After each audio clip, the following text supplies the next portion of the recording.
एखादं ऑफिस आहे आणि त्या ऑफिसचं वास्तुशास्त्र जर आपल्याला बघायचं असेल तर त्या ऑफिस वास्तुशास्त्रात कसं असावं ह्याची जर आपल्याला बघायचं असेल तर त्या ऑफिसच्या नैऋत्य कोपऱ्यामध्ये मॅनेजमेंट, एक तर छोटं ऑफिस असेल तर त्या ऑफिसचा मालक किंवा मॅनेजमेंट यांचे केबिन असावी.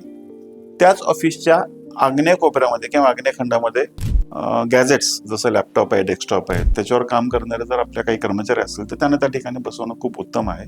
पूर्वेकडे तोंड करून बसलं तर अतिउत्तम आहे.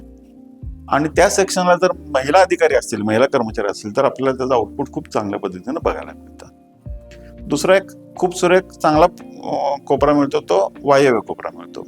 आपला मॅक्झिमम स्टाफ आणि त्यातल्या त्यात अकाउंटेबिलिटीचा जर स्टाफ असेल तर तो आपण वायव्य कोपऱ्यामध्ये उत्तरेकडे तोंड करून जर ठेवला, अगदी उत्तरेपासून वायव्य कोपऱ्या म्हणजे मधोमध उत्तरेच्या ते वायव्य कोपऱ्यापर्यंत जर आपण हा स्टाफ ठेवला आणि त्यात आपले सीए असतील किंवा अकाउंट मॅनेजमेंटला जे अधिकारी असतील तर त्यांना उत्तरेकडे तोंड करून जर आपण त्यांना डेस्क दिले आपल्या ऑफिसमध्ये तर ते चांगल्या पद्धतीने त्या ऑफिसला आउटपुट हे देऊ शकतात.